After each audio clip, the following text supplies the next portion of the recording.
Dobré ráno, dobrý den, dobré odpoledne, dobrý večer, dobrou noc. Záleží, kdy nás samozřejmě budete poslouchat, protože tentokrát s Jiřím nejsme live, ale budeme offline. A tak si nás můžete pustit, kdykoliv budete zrovna vy potřebovat. Jirko, ahoj. Ahoj Michale, dobrý den. Já jsem takom přemýšlel, jestli řekneš, že tentokrát nejsme live, takže si s námi budou povídat naši dva chatboti a my to dáme k dispozici. No, bude mě samozřejmě hláška a jsme live chybět. Třeba někdy, možná, když u toho vydržíme a za rok třeba budeme dělat nějaký vánoční speciál, tak ten by možná mohl udělat, možná bychom mohli udělat live. Jenom ne asi v 8 večer. Já ty večery pro mě jsou prostě takový náročný. Ale pro tebe asi taky už chceš, ne? V 8 večer mít asi jako klid, prostě být s rodinou, být sám a nic nenahrávat a ne to, co? Jo. Jo, to mám od rána už. Už bych chtěl mít klid a být s rodinou. Což byl mimochodem i důvod, proč 6.5. jsem se to je neuvěřitelný, 6.5.2024. To je skoro 2 roky, co jsme měli poslední živý vysílání. V 8 večer. A protože to samozřejmě bylo pro oba dva, pro nás náročné, tak jsme si dali nějakou pauzu, pak ti z vás, kteří nás samozřejmě věrně poslouchají a ptají se nás na to, kdy bude další epizoda Money Talk Show, bude ještě někdy, žijete ještě, tak žijeme a 8.4.2025, tady mám poznámku, tak jsme vlastně natočili první offline, jenom teda my dva u mě ve studiu, protože jsi byl v Brně, jestli si to pamatuješ ještě. Jo, pamatuju.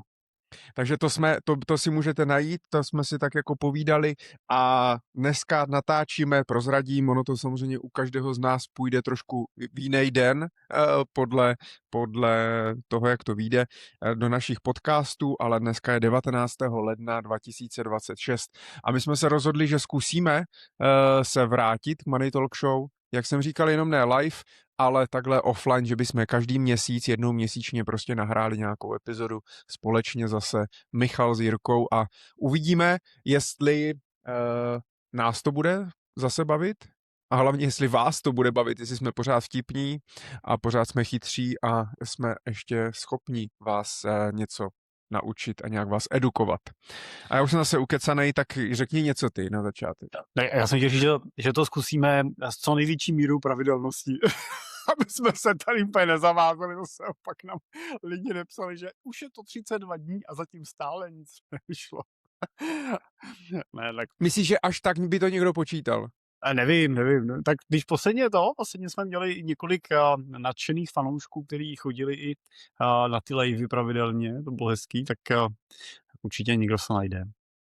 Tak uvidíme, těším se, Michale, probereme, co je novýho a budeme moc rádi za vaši zpětnou vazbu, když nám napíšete, jestli i ten formát je pro vás vlastně zajímavý, protože my v tomhletom formátu nemáme ten náš klasický režim, ve kterým v tom díle točíme vždycky nějaký konkrétní téma, který si vezmeme a rozebereme. Je to vlastně víc takový lifestyle trošku, probereme, podíváme se na to, co se nám přišlo zajímavého, že se událo, vždycky trošku otevřeme něco i z těch našich vlastních příběhů a životů a ne pro každého to může být zajímavý, tak budeme rádi, že nám dáte zpětnou vazbu. A klidně zase můžete posílat otázky, pořád funguje náš e-mail moneytalkshow@simple.cz, takže my je rádi potom budeme zpracovávat. Tak to je perfektní, anebo samozřejmě můžou psát i do komentářů, protože budeme i tak záznam samozřejmě z našeho povídání, tak bude na YouTube, z každého z nás na našich kanálech. Můj kanál je jednoduchý, Michal Doubek, tvůj kanál je Cimpel a partneři. Investiční poradenství nebo Cesta rentiera, už si to Cesta rentiera kanál. A neměl jsi tam investiční poradenství, no to zněl na Google. To se mě ptáš teďkon příliš, ale... Kde je marketingové oddělení? Jak to máme? Vedle na patře. Já se musím ještě podívat, protože my jsme se bavili, kdy byla poslední epizoda, poslední vysílání 6.5.2024. A teď koukám na... Je to teda Cesta rentiera, Cimpel a partneři, jo? Je to. Tak jsem se podíval, je to Cesta rentiera, Cimpel a partneři. OK, děkuji za upřesnění. A samozřejmě ano, akorát, že tvůj podcast se jmenuje stejně jako YouTube. U mě v podcastu je to samozřejmě na podcastu Finance prakticky, takže u mě je to takový složitější. Takže nakonec já jsem ten složitější, perfektní. A já jsem jenom, tak znamená, první epizoda, ty dáš to z hlavy, kdy byla první epizoda? No tak to vůbec. Hele, živě vysíláno 4. ledna 2021. Je to 5 let. 2021. Hustý. Je to 5 let. To byl teda covid. Už jsem mi našel taky. 5 let, no. To byl teda covid.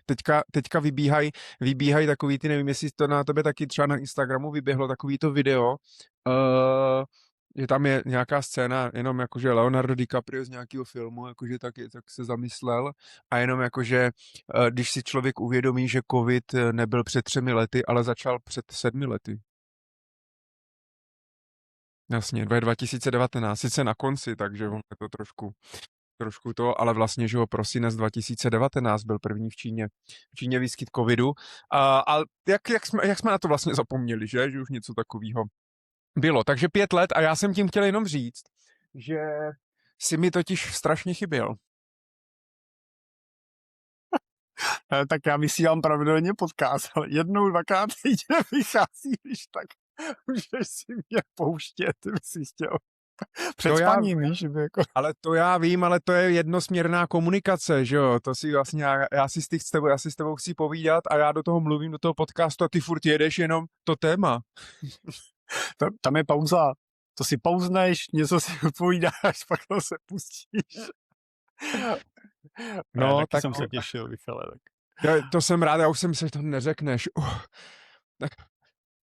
To je takový to, když někomu řekneš, mám tě rád a teď čekáš teda jakože ten druhý ti to řekne taky. To si necháme, až vypneme záznam, když takové tyhle intimnosti. Jo. Ale tak já tě nechci samozřejmě hnedka na začátku v prvních minutách uvádět do respektu. Dobře. Tak to budeš hodnej. Dobře. Tak jo, hele, dneska to bude víc takový freestyle. Já jsem si sice tady nějaký otázky jako nachystal, jo. Ale jsou jaký freestyle.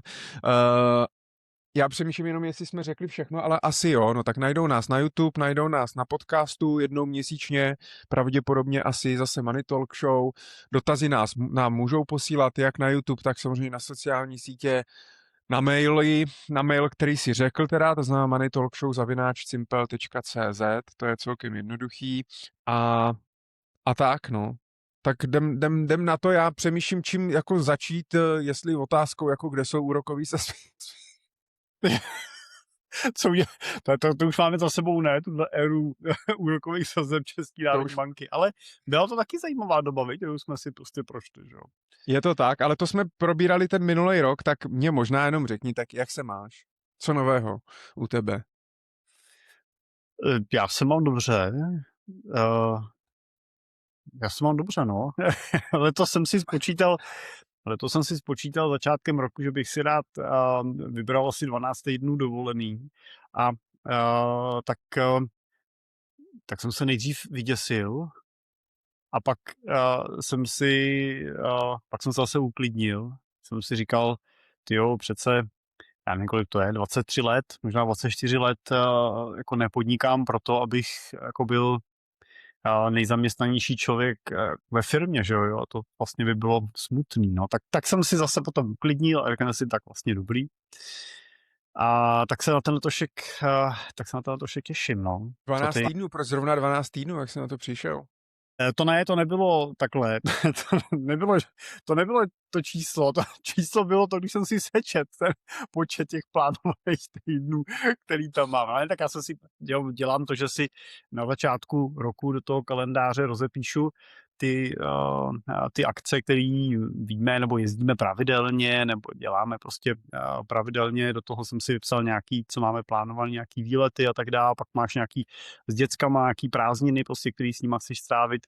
No takhle mi to pak vyšlo, no. On to je samozřejmě 12 týdnů jako na týdny, není to jako 12 krát 7 pracovních dní, je to jako počítáno těch 12 krát 5 dní jako pracovních, jo, jsou v tom i ty víkendy, ale zároveň teda já samozřejmě, i když jsem pak někde pryč, tak jako stejně dělám, jo, tak nedělám schůzky s klientama, ale samozřejmě dělá člověk nějaký strategické věci. Občas mám i nějaký meetingy, teda jako interní, třeba si někam online připojím, že jako není to, že bych zmizel z povrchu světa, ale je to ten off time nějaký mířený. Takže si bereš 5 týdnů dovolený jako zaměstnanec a 7 týdnů jako majitel? No jak já jsem jednatel, že já mám statutární smlouvu, takže já si dovolenou neberu. Já nemám žádnou dovolenou, Michale. Podle mojí pracovní smlouvy. A takže ti to nemusí ani nikdo dovolovat, nemusíš se dovolovat. No, asi ne, když nemáš dovolenou, tak nemusíš, no. Dobrý, takže jenom oznamuješ ve firmě a už jsi zvyklý. Tak ano, já teda jenom oznamuju, druhý jednatel to tak jednoduchý nemá. Já ani neoznamuju, mají můj kalendář, tak já prostě jenom druhý den nepřijdu, že jo. OK. A čeká tě letos nějaká zajímavá cesta? Někam? Vy jste byli minulý rok jste byli, ne? Někde v nějakým zajímavým, byste v Japonsku? No, minulý jsme byli v Norsku. Jsme cestovali po Evropě do Norska a pak zpátky, tak bylo zajímavý. Točil jsem o tom podcast teď o Vánocích, jsem měl vánoční speciál, ten se loni jako naplnil, byl takový oblíbený, tak jsem to točil letos právě cestě do Norska se 3 generacema jedné rodiny, to bylo co zajímavý a pak jsme byli na kolech v Bosně a Hercegovině, tak to byly takový jako dva zajímavý tripy, já bych řekl. Letos uvidíme, jo, zatím je to v nějaký jako diskuzi. Máme tam vymezený čas a uvidíme, co nakonec zvolíme. A máš něco vysněnýho? Vysněnýho, to já toho mám spoustu. Třeba cestu kolem světa určitě bych jako rád absolvoval. To nestíneš za 12 týdnů, ale ne. To ne, no tak jako můžeš, tak záleží, jak si ji absolvuješ, tak já úplně nemyslím, že bych ho objel na kole, no, spíš tak jako, že by člověk udělal třeba letecky skoky po těch kontinentech a měl tam nějaký čas, tak si myslím, že to může být otázka třeba na 2-3 měsíce, jo, takováhle cesta, ale to se nám tam zatím ještě nevycpalo toho kalendáře. Myslím, že až budou děcka potom z baráku, nebo muset řešit prázdniny a tak dále, takže pak něco takového tam vymyslíme. No. A co tebe čeká tě jak něco zajímavého? No, já. Ale tak mě to baví tak, jako, že ty tak hezky povídáš. No, takhle, dobře. Máš určitě zajímavější život. Mě jenom zajímá, jestli máte doma takovou, ty poslední roky cestuješ poměrně hodně, tak jestli máte nějakou tu mapu třeba s těma špendlíkama, nebo já nevím, atlas a tam vyznačený fixou, nebo něco, kde už jsme byli, kde ne. No máme takovou tu stírací doma, no. Jo? Takový ten mapu světa, jak to stíráš, tak to vždycky. A to jako kde jsi byl, tak jakože tak to stíráš, jo? Jo. Ale máme jako dostala jí manželka, takže stíráme to, kde byla i manželka, který mám nesetřený. Tak jsem tam byl třeba sám. Ale možná, když už jsme v Money Talk Show, to znamená v nějaký show nejenom o životě, ale o penězích vlastně, a o penězích v životě a o přemýšlení v penězích a tak dál, tak jak ty vlastně vnímáš nebo takhle, na ty tvoje dovolený, který máš, třeba ty dražší, nějakým způsobem si šetříš? No, to je jako hrozně dobrá otázka. Jo. To je samozřejmě, my cestujeme hodně a samozřejmě jako stojí to prostě spoustu peněz. Jo. To sice koupíš relativně levně letenky, ale všechno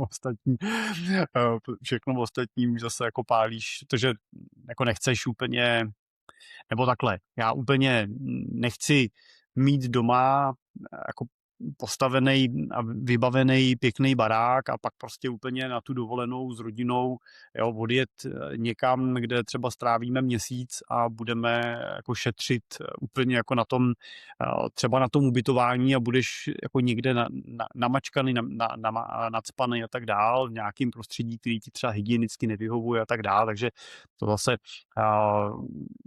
to nechci, takže prostě jezdíme a bydlíme jako hezky. Takže v hostelu tě nepotkáme. V hostelu mě asi úplně no jako na těch našich cestách toho typu ne. Takhle, jako my umíme, já umím jako spát venku, jo. My jako To já vím, že samozřejmě. část těch týdnů spíme, jako je třeba to, že jdeme prostě svatakupskou cestu prostě po Čechách, jo, s dětskama, tak prostě spíme normálně v hamakách v lese, jo, nebo když jedeme, když jsme byli na kolech v té Bosně, tak my prostě spíme někde na cestě ve stanu, protože se bojíme vlízt do lesa, aby tam nebyla mina prostě, jo, třeba v té Bosně konkrétně, jo, takže nebo za památníkem, myslím, že jsme tam spali nějakým Titovo památníkem prostě a podobně. No dobře, takže to vlastně jakoby umíš spát venku, ve stanu, v hamace, pod čirákem a tak dále. Proč teda takhle, když jedeš tu větší, nebo s rodinou, nebo co, podle čeho jakoby to volíš, teďka budeme spát jakoby v lepším? Tak podle mě je to o tom typu té cesty, že jo. Jo, když jedu ten adventure, tak prostě jedeme adventure, že jo, tak prostě seš na to vybavený a spíme, kde se dá, ale jako i tam doplním, že teda samozřejmě jsme nějakým způsobem vybavený, jo, když jsem začínal jezdit na ty vandry, když mi bylo 16, no tak jsme prostě zbalili doma nějakou takovou tu úzdu, jo, do toho jsme nadspali spacák, co jsme tam našli a táhli jsme to prostě na krku všechno, sedřený záda a tak dál, jo, na nohou Kanady, prostě, který jsme pokryli puchejře, tak dneska už i to vybavení, který člověk prostě používá na tyhle ty cesty, jo, máme odlehčený stany, že jo, odlehčený spacáky, jo, na to dobrý baťohy, máme jako dobrý kola, na ně prostě věšíme to vybavení prostě s nějakým smysluplným způsobem, jo, už to nejsou takový ty bágly prostě dozadu, prostě si pak jak nákladák, jo, ale a snažíme se toho vozit minimum, že jo, vlastně i ta snaha o ten minimalismus vlastně při té cestě jako určitou jako formou, ale chci si to užít, jo, prostě zase si říkám tady, jako pokud ty prostředky mám a mám ty peníze, tak čemu mi jsou, když si je neužiju. Jo, takže to je ten jeden formát cesty a zase na druhé straně jako řeknu, že ten druhý formát není to, že potřebuju jako bydlet a žít jako v maximálním luxusu. Jo. Třeba vždycky jako vedeme debatu o tom, když jsme letěli do toho Japonska, tak nás na jednu část té cesty přebůkovali v letadle a posadili nás teda do první třídy a tam mají nějaký China Airlines, mají nějaký premium class, takový jako něco mezi. Jo, máš jenom, je to pořád jako klasika, ale máš trošku větší sedačku a trošku lepší jako vybavení k sobě, ale pak jsme přiletěli na to letiště a děcka říkali, tati, to bylo super, jinak už nelítáme. Já jsem říkal, tak to je dobrý, jako. Tak to jsme letěli naposledy. Přesně. Tak byla taková jako debata a tak zkus, kolik by to stálo na tu cestu zpátky, že bychom to jako přebukovali. Tak za první to teda nešlo, protože už bylo to letadlo vybukovaný plný, když jsme letěli teda až po asi měsíci zpátky, tak stejně už to bylo plný.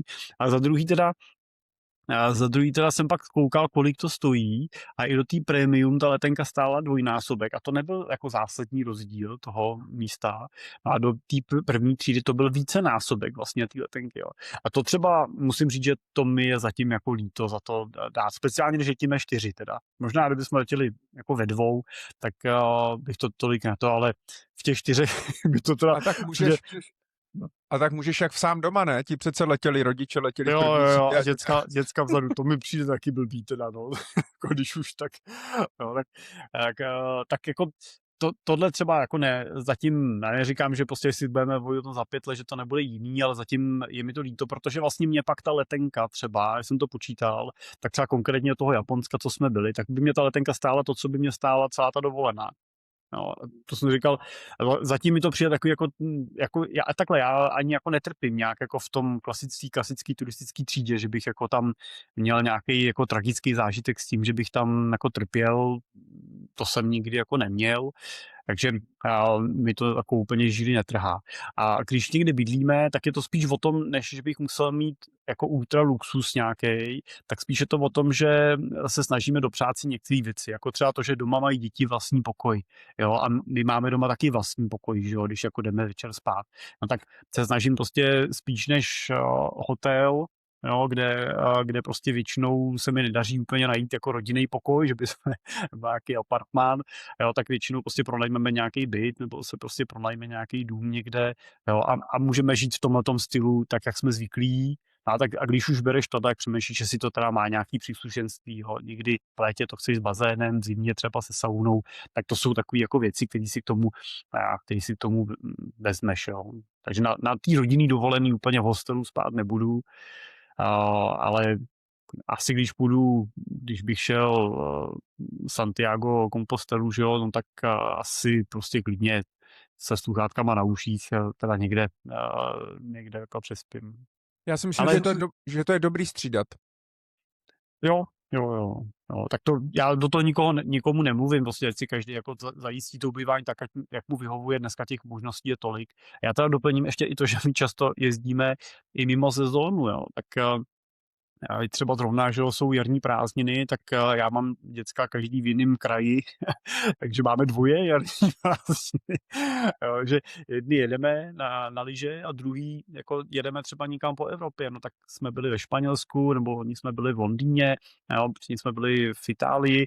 A ono, když jedeš v tomhletom termínu a buď jedeme na podzimky, nebo jedeme prostě na tom jaře, to je březen, nebo co to je za termín, no tak ono nikdo není. A tak pak jsme byli ve Veroně, v Lago di Garda, tam prostě jsme byli my a tenkrát teda pár uprchlíků, jinak vlastně tam jako nebyli turisti, tak si jako projdeš tyhle místa, tak je to zajímavý, jo.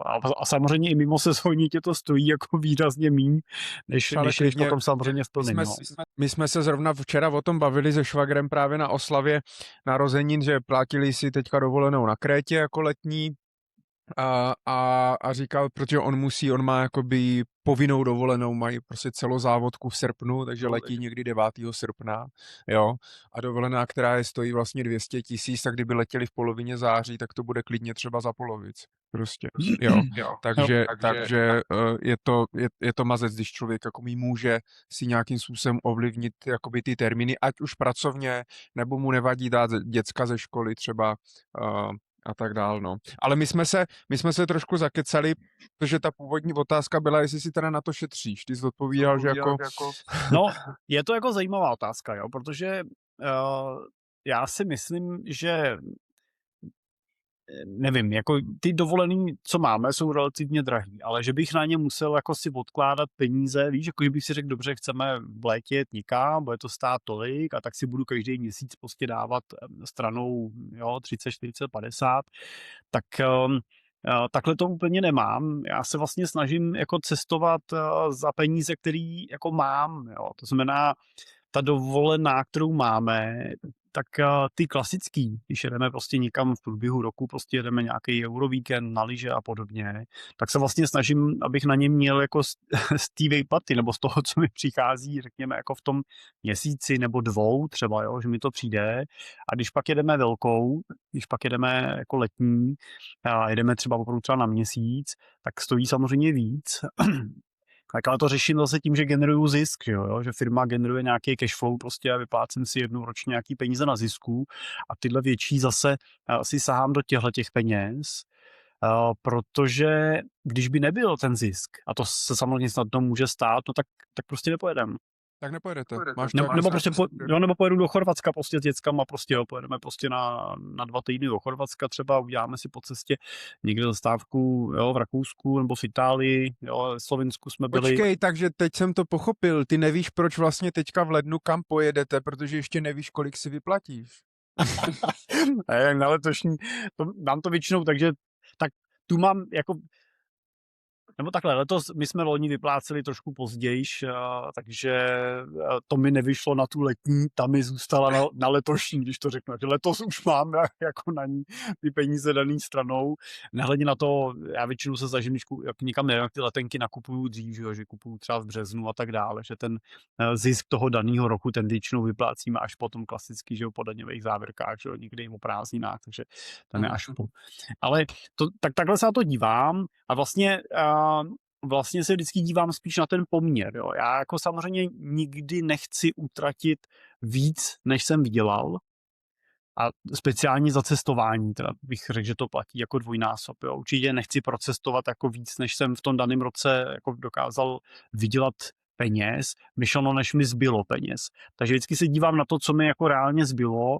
To, co mi zbylo, rozkládám samozřejmě mezi věci typu to, že investuju, jo, mám samozřejmě pravidelné investice na měsíční bázi, to mi odchází, jako jsem zvyklý, že mi odchází jako první vždycky, jo, že mi odchází, myslím, že 12. měsíci mi odchází pravidelné investice. Takže jedeš pravidlo zaplať prvně sám sobě. Jo, to jsem se už kdysi naučil a tohle určitě implementuju. Jako jestli to má nějaký zásadní dopad, jako není to úplně tak, že bych někdy přemýšlel, co můžu a co nemůžu zaplatit jako v posledních letech, ale ten princip mi přijde dobrý. Takže jako první platím si tyhle věci a jako druhý pak mi odchází klasicky ty valáky. Do toho samozřejmě do těch investic odkládám i peníze, které jako generuju navíc, to znamená nejenom z těch klasických pravidelných příjmů, ale i z těch zisků, ať už těch jako ze firmy nebo nějakých průběžných větších třeba příjmů, tak si odkládám jako a investuju, prostě samozřejmě mám svoje jako kapitálový portfolio významný. No a pak co? prostě zbývají peníze. Na co šetříš? No tak jako ne, že bych šetřil, to jsou spíš peníze jako na nějakou budoucnost, že vytvářím druhou nohu toho rodinného majetku. Jo, jednou nohou je ten biznisový majetek, další nohou jsou nějaké nemovitosti, které máme a třetí tou nohou jsou kapitálové peníze. A z nich někdy čerpáš teda? Nebo zatím ne? No já mám dvě portfolia, jedno mám akumulační a jedno mám dividendový. A větší část těch peněz teda, teď jsem teda tvořil, nebo doteďka jsem tvořil primárně to akumulační a teď vlastně překlápím ty další prostředky do toho dividendového. Takže z toho budu, a promiň, a jeden z těch důvodů je odpovědět na tvoji otázku, proč to dělám, protože chci samozřejmě z těch peněz mít nějaký jako užitek navíc, a vidím a používáme to i u klientů a chci to aplikovat i sám u sebe, že je vlastně super, když si ti na konci roku nebo začátkem roku bylo to, si to vyhodnocuješ, sejdou peníze, že jo. Když si ti sejdou peníze z toho, že firma vydělala, máš nějaký podíl na zisku, když si ti třeba sejdou, nasčítáš si nějaký nájmy, kdy máš nějaký třeba průběžný úspory z toho roku a kdy si řekneš a dividendy by vygenerovaly tolik a tohle dáš na jednu hromadu a pak přemýšlíš, co s tím vlastně uděláš. Jo. Tak tohle mi přijde jako logika, která třeba mě osobně se líbí, takže jsem v těch mých jako průběžných akumulačních investicích udělal nějaký jako finanční základ a teď bych další chtěl doplňovat právě těma dividendovými strategiemi. A myslíš si, že to, jak přemýšlíš nad tím cestováním a nad těma dovolenýma, je daný tím, kolik vyděláváš a jak se ti daří? Měl jsi to třeba před 15 lety teda jinak, nebo tady tohle si jel vždycky, tady tu strategii na ty dovolený, ty peníze? No, určitě to je daný tím, že se daří, jo. A tak můžeš mít jenom levnější dovolenou, jo? To je, můžeš, jako ale princip je stejný, že? To můžeš, to máš pravdu, ale ono, jako když jedeš se 4 lidma, tak vždycky to něco stojí. Jo. Jako jasně, můžeš určitě i levnějš. Druhá věc je samozřejmě i ten čas tě něco stojí. Jo. To, že si můžu dneska dovolit prostě na těch 12 týdnů, jako, a já to ještě doplním, v těch 12 týdnech počítáme 14 dní jako Vánoce třeba, jo, aby to zase nebylo úplně, jo, tam započítaný tenhle ten čas. Tak A to, že můžu v těch 12 týdnech jako nebejt na full time v práci, je jako taky výsledek nějakého předchozího snažení. Jo. Dřív bych tolik nemohl prostě, jo, protože prostě jsem byl v řadě těch exekutivních rolích, musel jsem v tom týmu být, jo, když prostě je to postavený na vás a ten příjem nechodí, když nepracujete, tak musíte započítat i tohleto, jo. To prostě, to tak je. Takže určitě to tak dřív nebylo. Zároveň musím teda říct, že jako se samozřejmě mění s věkem a nějakýma zkušenostma i ten jako filozofický přístup, jo. Kdy prostě si dneska říkám dobrý, no tak když budu těch 12 týdnů místo toho, abych někde cestoval a trávit tím, že budu jako tvrdě makat, jo, že budu dělat klienty a budu dělat akvizice a tak dál, tak asi vyděláme víc peněz.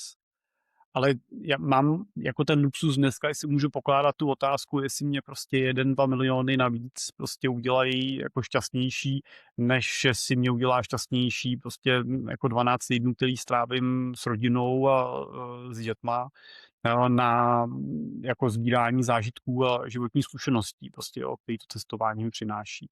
A dneska už bych si dovolil říct to, že právě to, že ten čas jako trávím venku a můžu se vrátit zpátky v nějaký míře jako obohacenej a svěží a zase s nějakým novým jako hlediskem a pohledem na věc, tak že bych možná i jako diskutoval o tom, jestli bych vydělal víc peněz, kdybych o těch 12 týdnů víc jako makal. Jo. Takže... To je strašně zajímavý. Hej, teď mě napadla taková otázka, jo, na tebe.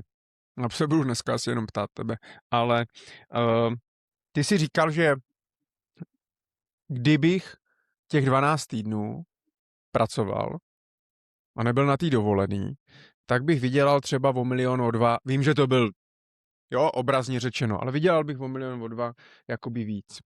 A mě by, akorát, že ty máš firmu a máš zaměstnance, který samozřejmě ty, když nejseš na dovolený, tak předpokládám, že oni jako taky nejsou, jako, nebo nejste všichni doma na dovolený, že někdo taky pracuje. To já taky předpokládám teda. Tak mohli by vykázat, že? Řeknou si, ale Jirka tady není, my vykážeme, že jsme něco udělali. Ale mě by zajímalo, jestli teda jako majitel firmy, jako dokážeš jako vypozorovat, o kolik ta firma teda vydělá vlastně jakoby míň, když seš na té dovolený. Dokážeš to z něčeho vlastně jako spočítat nebo jakoby odhadnout? No, jako v mém případě ne, protože prostě je to tak, že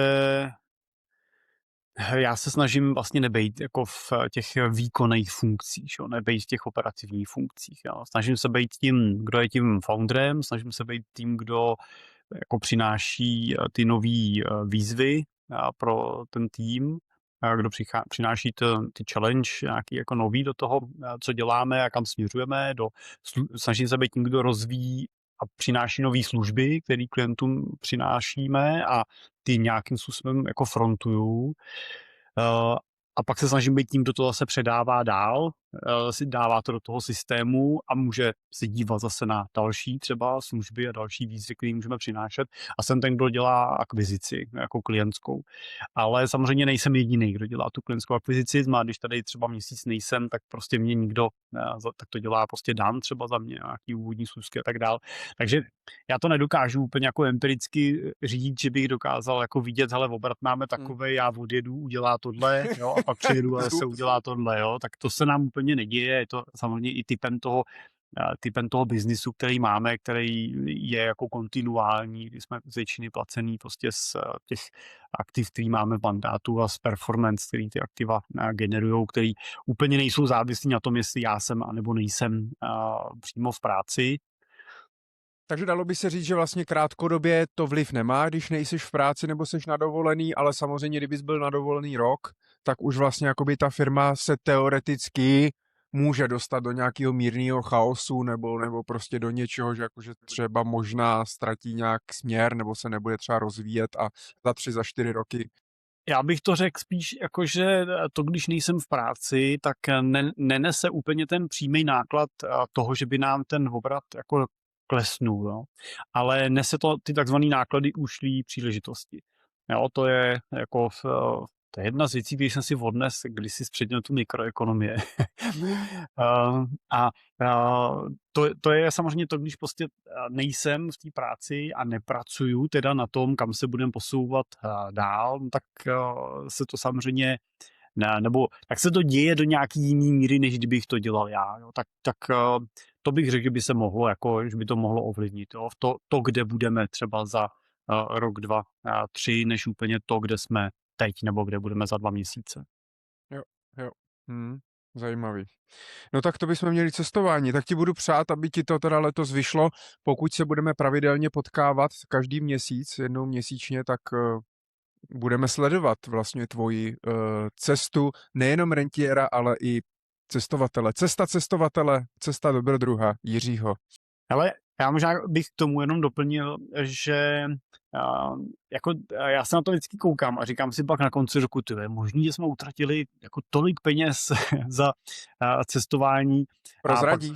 Prozradíš našim posluchačům. Tak jsou to, když jako chceš jet na měsíc pryč, jo, tak ty si řekl, kolik stojí týden nebo 2 týdny to bylo s rodinou na tom, kde to bylo? Kretě? Na Kretě, no. Na Kretě, jo, že to bylo 200 000, no tak si asi dokážeš spočítat, když budeš chtít ne na týden, na 2, ale budeš chtít na 3, na 4, že jo, takže to je nějaký násobek a když letíš někam dál, jo, tak jsou to prostě, když jedeš jako když jedeš v loni jsme byli v Norsku, a tam to třeba není tak hrozný, protože vlastně jsme jeli vlastníma autama tam zpátky, jo, takže vlastně neřešíš pro x lidí letenky a tak dál. Jelo nás teda hodně, nebo jelo nás 6, takže vlastně i to ubytování se ti trošku rozpadne, když si pronajímáš baráky, tak on už není tak velký rozdíl, jestli ho máš o pokoj větší nebo menší. Respektive my jsme si pronajali ten barák a až pak nám došlo, že tam jsou další 3 ložnice, že můžeme říct někomu, jestli nechce jet s náma, už máme ty baráky pronajatý zaplacení, takže to nestojí vlastně o to ubytování navíc a jenom, že si musíme vzít o auto víc. Ale takže to vlastně nebylo tak hrozný, jo. Tak to bylo třeba 200-300 tisíc vlastně jako ta cesta vyjde tím, že nemusíš teda letět. Ale když pak jako letíš, jo, byl jsem třeba v tom Japonsku, no tak si to, nevím, vynásob 2 třeba plus minus prostě na tu cestu. Ale každý ten rok je to tak, že si říkám, tolik peněz jsme utratili a pak se ten další rok jako si, je možný, že jsme utratili víc než ten rok předtím. To je ta inflace. Přesně, to bude ta inflace, ale já jsem chtěl říct, že pro mě osobně ty výdaje za cestování nejsou nákladem, jako to vlastně nejsou jako pro mě utracený peníze, ale každá ta koruna pro mě je jako jednoznačně investicí. A když investuju, tak se snažím investovat s návratností, snažím se investovat co největší návratností a peníze investované do cestování jsou pro mě jako investice, která má tu návratnost nejvyšší ze všech. Jo. To nelituju ani koruny, kterou jsem do těch svých jako cílů vydal, protože si jako často kladu tu otázku spíš opačně a říkám si, dobrý, odkládám si teďkon třeba ten 1 milion korun a dávám si ho stranou. Jo. A investuju to s cílem teda nějaký třeba budoucí renty. A jako v mém podnikatelském případě si říkám, když půjde všechno dobře, tak jednoho dne ta firma bude v kondici, kdy já nebudu muset v ní pracovat a buď bude generovat ten příjem, protože prostě mi bude níst nějakou dividendu a bude tam v ideálním případě třeba nějaký můj potomek nebo nějaký náš nástupce, který v ní bude pokračovat, nebo v nejhorším případě, pokud nenajde se nikde v těch našich rodinách, který tady jsme, tak ji budeme muset třeba prodat a inkasovat nějaký prostředky z toho prodeje. Doufám, že nastane ta varianta první a děláme pro to všechno. I našim klientům slibujeme, že proto děláme všechno, takže věřím, že ta pravděpodobnost je 70-80% na to, že se nám podaří firmu i za třeba 50 let pořád nějakým způsobem skrz rodinu vlastnit. Ale oba dva ty případy mi říkají, že ty peníze, které si vedle toho odkládám vlastně v těch finančních aktivech, jsou vlastně jenom pojistkou. A že vlastně v ideálním případě je nebudu nikdy jako potřebovat. Jo, protože jako já nikdy nenabodkládám v těch kapitálových investicích víc, než bude hodnota té firmy. Jo. To v logice věci není možný. Jo. To bych musel tu firmu opravdu podojit prostě do mrtva. Takže ta firma prostě generuje nějakou část toho výnosu, nějakou část si vybíráme, nějakou část reinvestujeme. A z tohoto pohledu jako určitě vnímám tu druhou nohu jako zásadní. Jo? To, že mám ten druhý pilíř, že buduju ten finanční majetek a že mi to dává nějaký klid, kdyby se něco stalo, změnilo prostě, jo, někdo nám zakáže dělat to, co tady děláme a tak dál, jo, tak jsem rád a budu určitě pracovat na tom, aby ta noha byla dostatečná, ale zároveň jako je velká šance, pokud věci dobře, takže bude v úvozovkách zbytečná. Jo. Takže pro mě ten její efekt je v klidu, který mi dává, v tom pocitu, že jsme jako rodina v bezpečí a to je jako hlavní přínos. A jako maximalizovat tenhle ten přínos tím, že nebudu cestovat proto, abych na této hromádce měl tady třeba o 500 000, o 1 000 000 víc, prostě než třeba procestujeme, tak by mi přišla vlastně skutečně už jako náklad na úkor těch případných zisků prostě zbytečné. Jo. Takže pro mě je cestování investicí, vnímám to tak, pomáhá mi jako žít ten život bohatší, pomáhá mi trávit čas s těma nejbližšíma, protože prostě zase beru to, že děti se mnou taky nebudou chtít jezdit jako asi navždy, když si to užíváme. Hele, ale je to strašně důležitý to, co říkáš, v tom, že v tom cítím tu rovnováhu, že v tom hledáš ten balanc, že to není jenom, buď jenom šetřím, anebo jenom cestuju a užívám života, ale je tam ta rovnováha.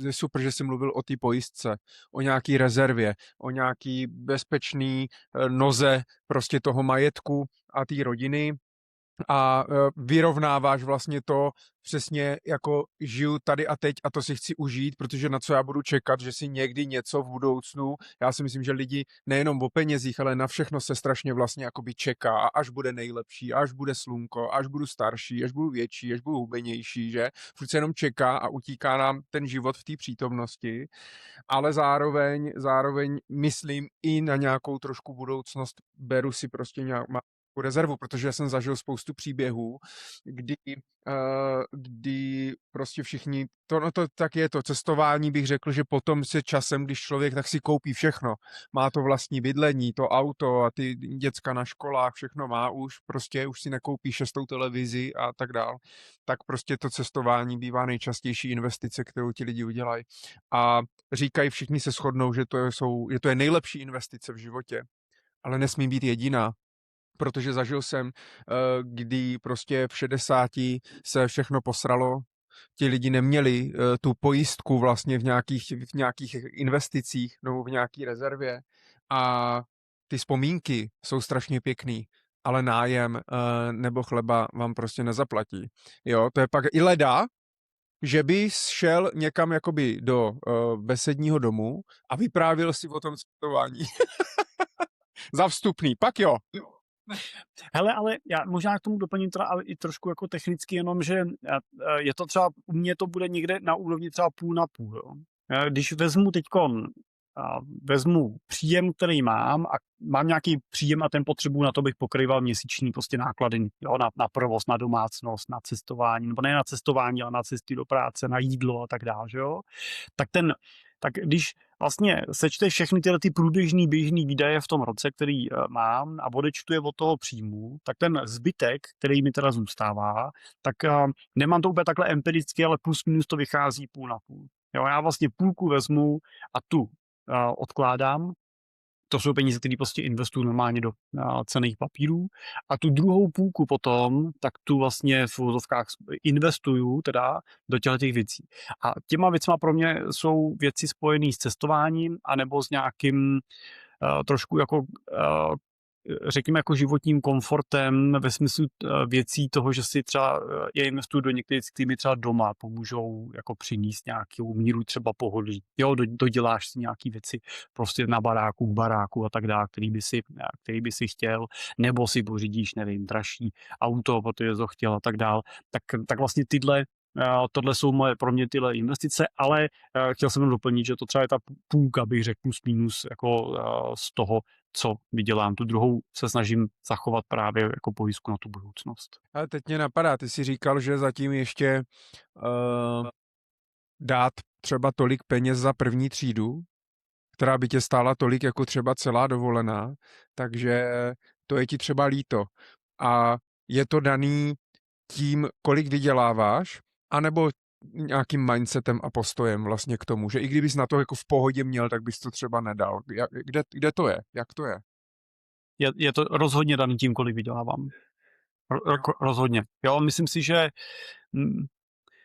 jako a to nejde, já se nechci se jako nikoho dotknout v kategorii jako první třídy, jo. Já si určitě si myslím, že tam lítá spousta lidí, která by ty peníze měla použít radši na něco jiného. Ale to teď jenom statisticky, to se nechci určitě dotknout kohokoliv, kdo lítá první třídou, jo. Ale vidím i u našich jako klientů často jako velmi movitých, že s tím tématem jako zápasí, ale tam zase musím naopak říct, že se na to díváme a jim říkám, teď jsem na to téma debatoval s jedním naším investorem, jo, a jenom my se mu staráme asi o 150 milionů korun, plus má další obrovský asset v biznisu, jo, má jako velikánskou firmu, má nemovitosti a tak dále, že ten majetek je mnohonásobně větší. A bylo jsme to téma se bavili a on jako říkal, že někam letí a že to tu první třídu, že mu to je takový jako líto prostě ty peníze jako dát. A já jsem říkal, no a kdy vám to nebude líto? Jo, jenom ty kapitálové investice, který máte, jo, jenom těch 150 milionů, který má, tak vezměme nějaký výnos, jemu to udělá 7-8%, jo, takže tak mu to udělá mnoho milionů vlastně na zisku, jenom na dividendové strategii, kterou tam jako bude realizovat a bude generovat kolem třeba 6 milionů ročně na nový cashy. A já jsem říkal, no a kdy vám nebude líto prostě za tu letenku teda dát ten násobek, jako kolik tam musí být. Jo. Tak to se teda zamyslel, objednal pak tu první třídu, jo, tak I pro tebe. pro mě ne, pro sebe, ale jsou prostě jako určitě jako hranice, kdy už mi to líto nebude, no, ale jako jak bude vysoká, to nevím, ale vidím to třeba u toho způsobu cestování. Dřív jako když jsme začínali cestovat, když jsem byl prostě mladý, no tak jsme prostě jeli do Chorvatska, tam jsme si pronajeli takový že máš ten pokoj v tom baráku, kde, jo, že oni se z toho vystihujou na léto, že jo, bydlejí v té kuchyni, pronajmou 2 pokoje a v jednom bydlíš ty a byli jsme rádi, že to prostě bylo za půl darma a hrozně jsme si to užili tenkrát, bylo to super. Dneska už bych takhle nejel, ale tenkrát to bylo pro mě skvělý. Jo, a stejně tak dneska jezdím nějak a asi až se na to budu dívat od teďka třeba za 5 let nebo 10 let, tak si taky možná řeknu, že už bych takhle možná nejel. Jo, že si to představuju jako jiným způsobem. Ale jenom to odráží vlastně samozřejmě tu finanční situaci a to je jako dobrý si říct, jo, jako pokud jako ty takhle, to neříkám, že nikdo třeba filozoficky nechce lítat první třídou, jo, to je jako v pořádku. Já nemám ten problém jako filozofický, jo, já si klidně jako připlatím za ten nadstandard, ale pokud jako mi žádný majetek neumožní ho užít k tomu, abych prostě třeba tou první třídou mohl letět, pokud mě to filozoficky nevadí, tak k čemu mi ten majetek je? K čemu mi je, že mi roste ta velikost toho majetku? Jo, v takovém případě bych mohl říct, že to, co mám dneska, mi stačí, a můžu přestat ten majetek dál budovat a už ho budu jenom teda jako postupně vlastně užívat. Tak já pokud ho chci budovat, tak chci, aby mi větší majetek přinášel samozřejmě nějaký benefit. Jinak to nemá smysl, že? Je to strašně zajímavý téma, protože jsem jako nevěřil, že to protože ty už několik let, že jo, já jsem se ti vždycky jsem se trošku jako smál, že jsem říkal, tyjo, Jirka, to je první investiční poradce, který přemlouvá klienty, aby vybírali vlastně peníze z investic a utráceli je, jo.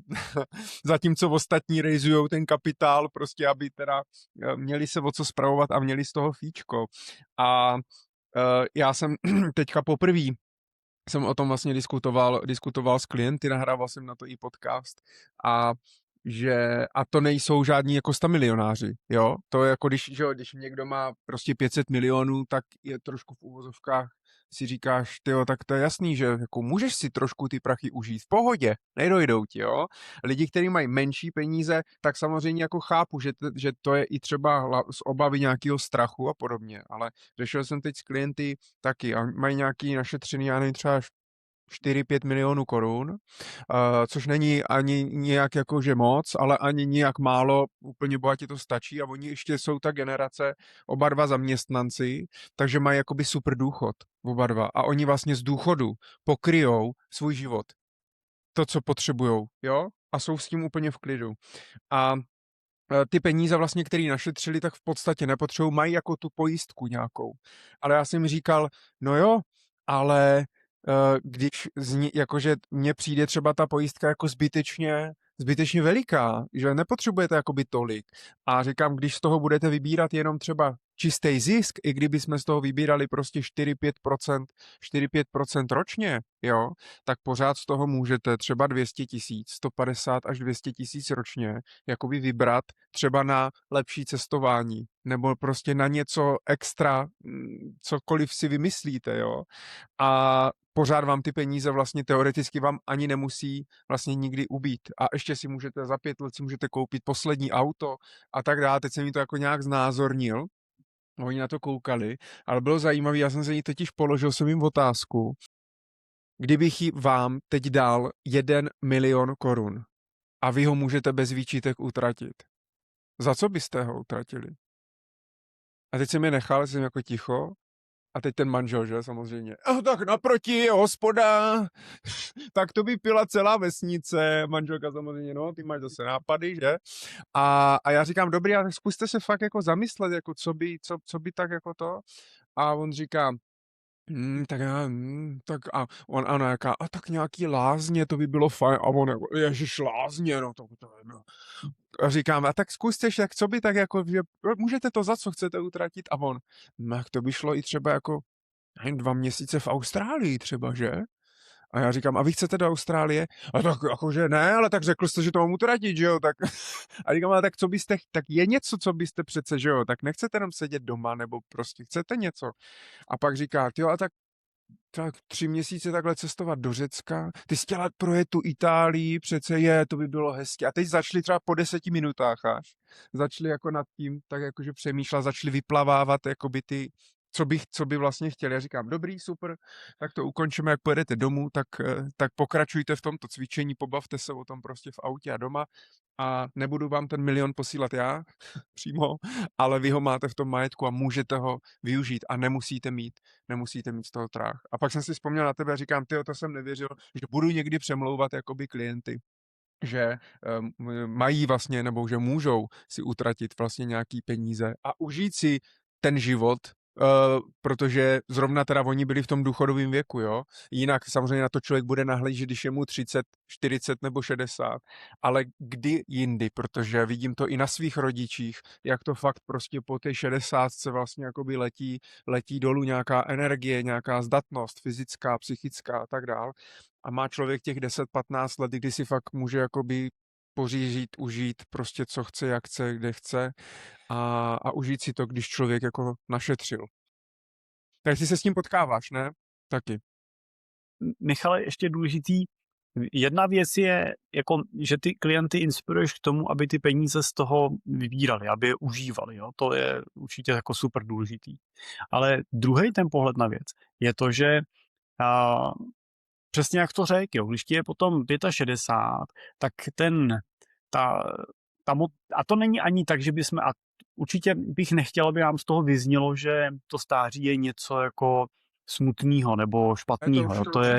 Já tam vidím jako spoustu jako šťastných lidí a často jako šťastnějších, než kdy předtím byli. Záleží na tom mindsetu, jak si to prostě to stáří si užít, že jo? Tak, jo, jako my ještě v tom věku máme potřebu sbírat ty zážitky v tom vnějším světě a v určitém věku prostě už jako ty zážitky si zpracováváš ve svém světě, jo, a dokážeš tu radost najít jako výrazně menších jako věcí, které potřebuješ mít.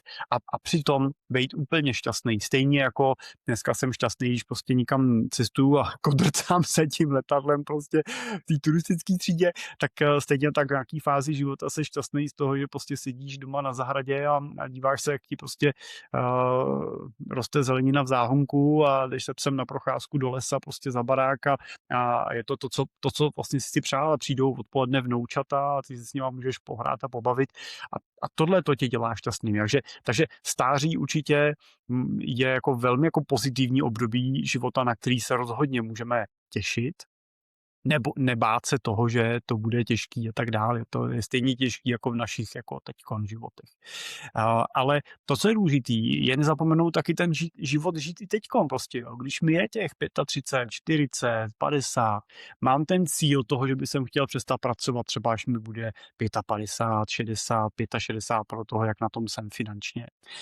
Tak ale jako není to tak, že budu žít až pak prostě. Jo. Není to, že teď našetřím peníze a ty pak prostě pojedu na tu cestu do té Austrálie. To se totiž vůbec nemusí stát a nemusí to být chyba investiční, ale bohužel to může být třeba chyba při přecházení silnice, nebo prostě to může být zdravotní chyba, a nebo taky v té době vůbec nemusí jít cestovat. To už jsme tady měli, zmiňovali jsme ten covid, jo, to se může taky stát, jo, to, že dneska můžeme cestovat po celém světě jako na kliknutí, jo, do většiny těch destinací bez nějakých složitých jako víz prostě a tak dál, to prostě taky nemusí platit vždy. Takže tady bych jako chtěl jako možná si říct i to, a tohle si myslím, že je taky důležitou rolí nás jako wealth manažerů nebo poradců, být schopný s tím klientem jako si dobře spočítat, co musí dělat proto, aby ten svůj budoucí cíl naplnil. A to, co vidím je, že to většinou ty lidi přeplňujou. Jo, že my si řekneme dobrý, tak prostě dávejte, když budete dávat stranou, a teď já plácnu, jo, 500 000 ročně, 1 000 000 ročně, jo, k tomu, co tam teďkon máte, tak vy se dopracujete k tomu, že jednoho dne budete mít to, co jste si definovali. No a co když on místo 500 000 přichází s 1 000 000, jo, nebo se 2 milionama. Jo, jasně, já tím zrychluju ten cíl. Pokud je to, že si řekneme, jo, já budu rád, když budu finančně nezávislý o 5 let dřív a na to se chci soustředit, tak to zase přepočítám a řeknu si, kolik potřebuje. A pokud je to, co odkládá, je to v pořádku. Ale pokud se neskracuje ten cíl a on to přeplňuje, tak si musíme položit tu otázku, kde tyhle ty peníze, co dávám navíc, mi přinesou větší přidanou hodnotu. Jestli to, že budu mít v důchodu jednou místo třeba 30 milionů 40, když ale vím, že potřebuju 30, tak jestli těch 10 milionů navíc mě udělá o tolik šťastnější, anebo jestli radši to, že vezmu třeba těch, já nevím, jaký je ten rozdíl, to, co mám navíc, jo, na to, co posílám, a to budu investovat teď do svých zážitků, cestování, životního stylu. Vlastně si za to můžu koupit cokoliv, co mě vykouzlí úsměv na tváři a na co budu jednoho dne rád vzpomínat. Tak to si myslím, že je tou druhou částí toho příběhu. To je ta, kterou vyprávím já teďkon. Já nemám ještě v těch kapitálových investicích majetek, abych řekl, že nemusím pracovat, protože prostě mě zajistí kompletně moje kapitálové investice. Ale vím, že ho tam jako budu mít, pokud budu naplňovat tu svoji cestu, tak jak jsem si řekl, a vím, že nemusím to přeplňovat prostě, jo, tím tempem, který má, protože to přeplňuju třeba tím, jak roste ten biznis, jo, ten roste třeba rychlejš, než očekávám, ale nemusí mít o tolik rychlejší růst ten finanční majetek. Ale je právě na tom hrozně důležitý si ty otázky pokládat. Dělat si tady ty myšlenkové cvičení a pokládat si ty otázky, co vlastně bych chtěl, co mi vlastně udělá teda větší radost, co má pro mě větší hodnotu a ne provoz. Ona totiž na to neexistuje univerzální rada, kterou bych řekl, dělej to jenom takhle a budeš šťastný, nebo bude to tak super. To je stejný jako každý z nás má jiný finanční cíle a nemůžu porovnávat moje cíle a tvoje cíle, každý žijem prostě úplně jiný život a pravděpodobně nám i nějak v kterých věci budou dělat jinak radost a podobně, takže to nejde a to je vlastně to nejtěžší, si vlastně vydefinovat to, co vlastně je moje a to, co já chci a super, souhlasím s tebou, protože s několika klienty třeba řešíme i to, že máme nějak definovaný cíle, postupně na ně investujeme a oni třeba, nevím, dostanou přidáno v práci a vydělávají víc. nebo dostanou nějaký akcie v práci zaměstnanecký, nebo dostanou nějaký bonus, to je jedno. A teď vždycky řešíme, vlastně dostali něco navíc, s čím my jsme nepočítali. A teď co s tím, že jo? Teď vlastně jako co s tím? Samozřejmě ano. Já jsem vždycky víc na té straně, pojďme to investovat. Klient je vždycky trošičku víc na té straně, pojďme si to užít a je dobrý se potkat někde uprostřed, jo. Ale říkám, několika klienty řešíme opravdu to, že třeba už mají něco v těch investicích, k tomu pravidelně dávají třeba 30-40 tisíc měsíčně a zvedne se jim mzda o 30 tisíc měsíčně. A to nemusí znamenat automaticky, tak pojďme navýšit o 30 tisíc měsíčně, aby jsme teda v tom důchodu tu rentu měli větší, nebo šli do důchodu dřív. Je to možnost. Ale já taky můžu říct, hele, tak mně to stačí, tak jak to máme naplánovaný, tak já budu pokračovat a těch 30, co teďka mám navíc, tak prostě budu utrácet za něco jiného, co mě dělá radost třeba teďka. Takže jako souhlasím s tebou, určitě to tak je a je potřeba si ty otázky pokládat. No, hezky. To je filozofické okénko, máme takové. Ale tak je to prostě denní chléb. No, člověk nakonec vlastně s těma klientama víc řeší tady tyhle věci, než nakonec jakože kam teda ty peníze investovat, že? Vždycky klienti často přijdou jako kam teda, jaký ten fond máme vybrat? A já říkám, já nevím vůbec. Pojďme se prvně podívat na ten začátek. Ale tak to je klasika, ne? Někdy se prostě jde odzadu, že jo? Někdy prostě lidi, jako, nebo často lidi prostě přijdou s tím, že potřebují něco vyřešit a až teprve při té diskuzi o tom, proč to vlastně potřebuji vyřešit, tak se dobereš k tomu, jak se říká, jádru pudla, jo? A někdy zjistíš, že řeší úplně něco jiného, nebo že je potřeba vyřešit úplně něco jiného, než to, s čím vlastně oni v prvním kroku přišli, jo? Ale to tak je prostě, no. Ale mám poslední otázku. Ať to nezdržujeme, ať to zase není příliš utahaný a příliš dlouhý a udržíme tu niť. Nějaký technické věci se třeba můžeme dostat v únorové epizodě, ale když jsme naťukli tady to filozofický naprosto bez plánu, že jo, to my umíme takhle zaimprovizovat spolu, tak pojďme, já tady mám jedno téma a tím je vděčnost, který vlastně myslím si, že tak trošku se vším, co jsme vlastně dneska řekli, i jako trochu souvisí. A mě by zajímalo, jestli jsi vděčný a jestli si to nějakým způsobem třeba jako připomínáš a říkáš si to a jak to vnímáš třeba u klientů, jestli se s nima o tom bavíš, jestli jako umí být vděční, nebo si to vlastně jako připomínají, nebo ty věci tak nějak začnou vlastně brát pak jako automaticky a přestanou být třeba vděční a tak dále. Nebo případně jak ty vnímáš vděčnost jako takovou ve vztahu k penězům a životu. No to je zajímavá otázka. Jak si takovou vděčnost jako představuješ, jenom abych jako pochopil ten kontext. Co tebe napadne, když se řekne vděčnost? No a pro mě je vděčnost jako těžká vždycky v kontextu toho, když ji někdo používá jako nástroj. Víš, když je to takový jako musíš být vděčný za to, že. Jo, takový to, co... Tak se všichni určitě v naší generaci jsme určitě slyšeli, co by na to řekli děti v Africe. Že jo? Co by za takovouhle svačinku, za dušenou mrkev s hovězím masem, jo, dali děti v Africe. Tak nedávno se takhle dcera rozčilovala nad králíkem a přesně se přistih, jak jí říkám, ať si nefrflá, je to krásný králík tady byl, co by si chtěla, co by to přesně, a co říkám, to nebudu říkat, to už jsme přežili tuto dobu, ale tahle jako umělá vděčnost mi přijde taková neúplně jako šťastná.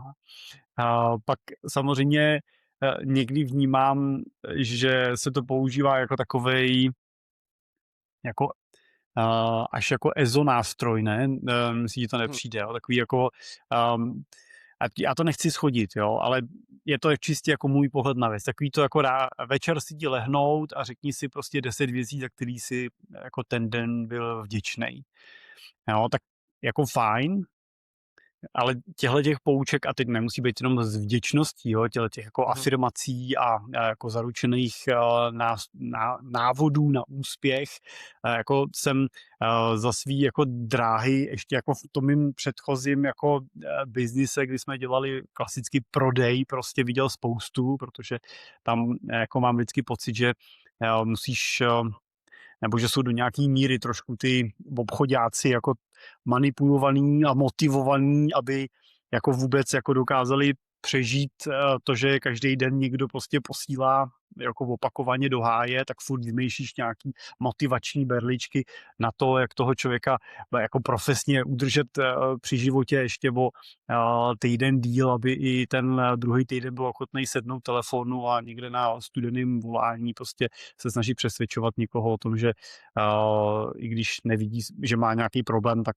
že ho vlastně má a že já ho s rovností dokážu vyřešit. Jo. Tak tohle mě taky jako nepřijde úplně jako ideální a tam vlastně tu jako vděčnost někdy jako vídám, že se má tendenci, já nechci říct zneužívat, jo, ale využívat prostě, protože se cítím špatně, tak si mám opakovat, že ale vlastně na tom zas tak špatně nejsem, že jsou i lidi, co jsou na tom třeba hůř, jo, taky jako slýcháš tyhle ty věty, tak vlastně jako dobrý, jo.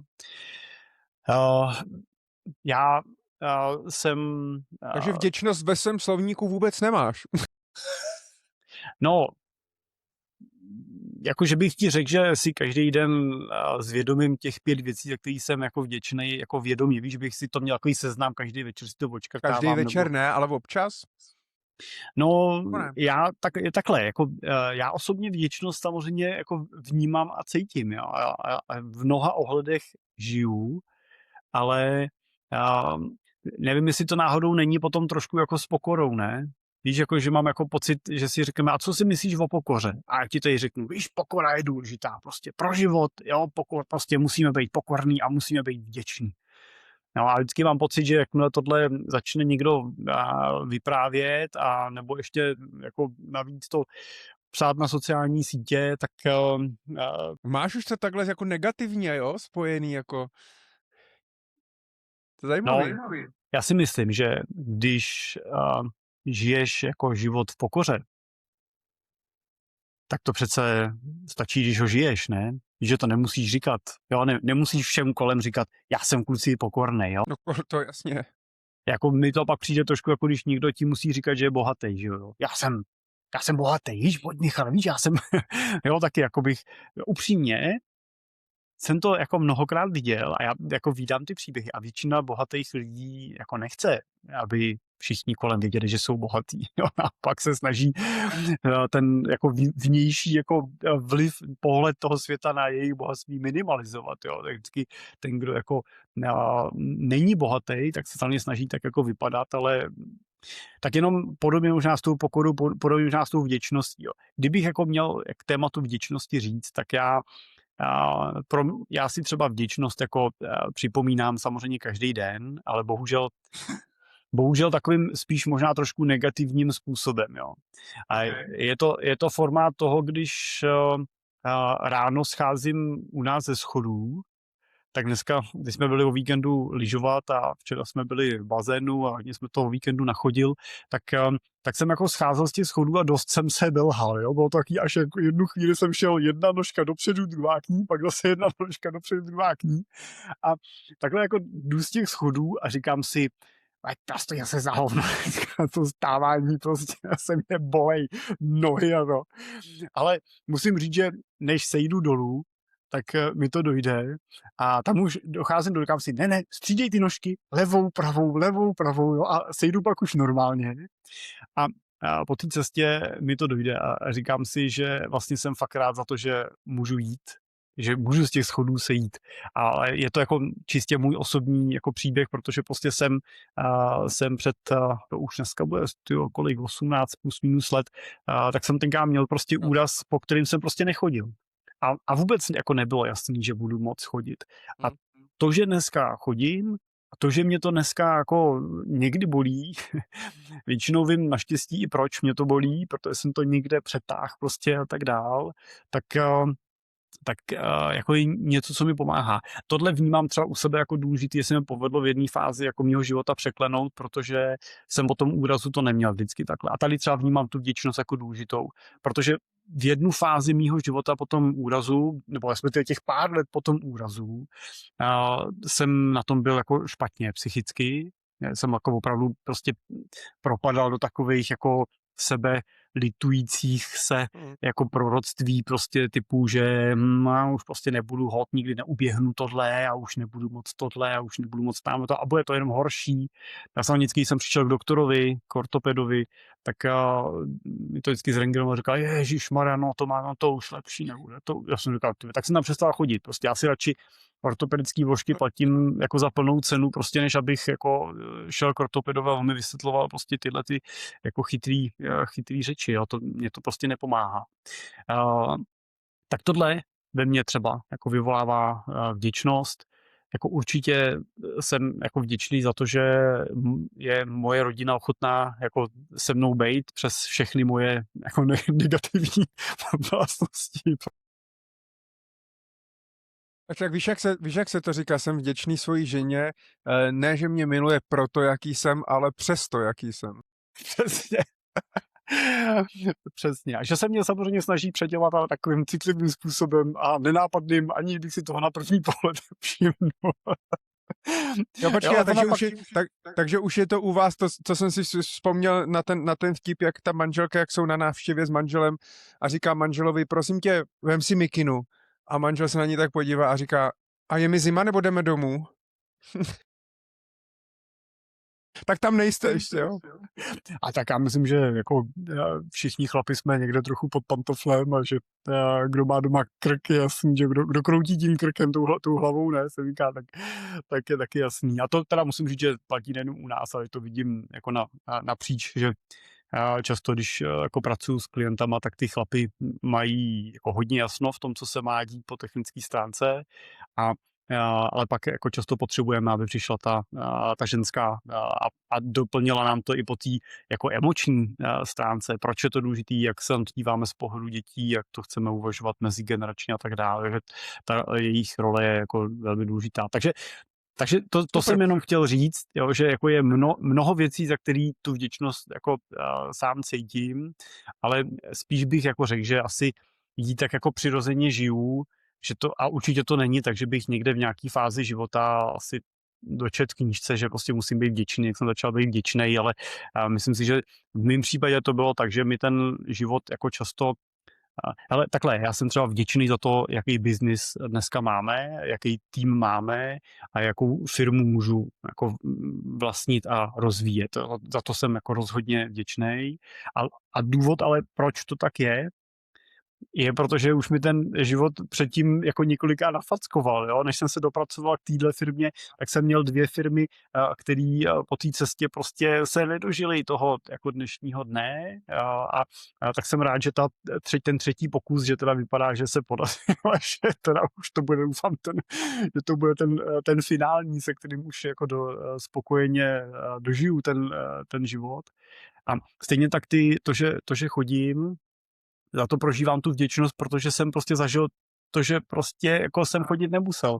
Stejně tak, když se bavíme o tom, že si užívám to cestování, tak je to hodně o tom, že se snažím žít ten život tak, kdybych zítra zjistil, že už tady nebudu, a to se může komukoliv z nás stát, tak nebo že něco z těch věcí už nepůjde dělat třeba, nebo nebudu moc dělat, tak bych si nechtěl říct, že to je mi líto, že jsem tohle neudělal prostě. Já bych chtěl si říct, to jsem ale prožil fakt super život a dobrý, no tak je mi 41, bohužel už tady nebudu, prostě je mi 41, chci vědět, že teda moje rodina je zajištěná, že jako firma dokáže žít a fungovat, i když tady zítra nebudu a taky chci vědět, že jsem ten život prožil jako naplno. Víš, že jsem ho žil jako na 100% svých jako možností, svých kapacit finančních, fyzických, lidských, prostě jsem ho fakt si užil naplno. A pak nemusím litovat toho, že jsem něco neudělal. A takhle se snažím ten život žít. A to je ten důvod, proč za spoustu těch věcí cítím jako vděčnost a nejvíc tu vděčnost cítím vždycky za ty věci, o který jsem už někde v minulosti třeba úplně přišel, anebo skoro přišel. No. Ale tak na to, jak to začalo negativně, tak to vlastně dopadlo docela dobře a jsi poměrně vděčnej. Jo, ale nechci to dávat jako... Takže dnešní checklist už máš za sebou. Ne, takhle, nechci to dávat jako moudrou radu, víš, jakože mi pak někdo bude říkat, Simple říkal v podcastu, že se třikrát denně prostě řeknu, co jsem vděčný a druhý den bude všechno dobrý, prostě, víš, tak já už jsem tohle zažil. Jako zažil jsem tu dobu, kdy jsem taky chodil jako na ty školení, taky nám tam tyhle jako různý jako chytrý, to si určitě zažil taky ne, jako říkali tyhle ty moudra a jsem vždycky pak šel na to školení, že si říkal, tak jo, teď už jsem takovej, a pak si koukal půl roku na to, říkal si, kde to přijde, teď to stálo takových peněz, to školení a teď já jsem jako teda se stal tím vědomým, vděčným, pokornej jsem, skromnej a trpělivý, hlavně trpělivý. A proč to tady není ten úspěch? Já jsem si před půl rokem řekl, že budu mít na účtu 10 milionů korun a nemám je tam. Tak to je něco špatně. Ale já totiž třeba zrovna vděčnost vůbec jako nespojuju s úspěchem. Jo? A spíš s nějakou jako vlastně vnitřní jako spokojeností. A s tím stavem toho, jak na ty věci nahlížím. Ale já nemůžu říct nic. Já vlastně s tebou souhlasím a ty jsi to řekl tak krásně, že cokoliv, co řeknu už teď já. To byla nějaká taková hodnotící myšlenka, ne, jo?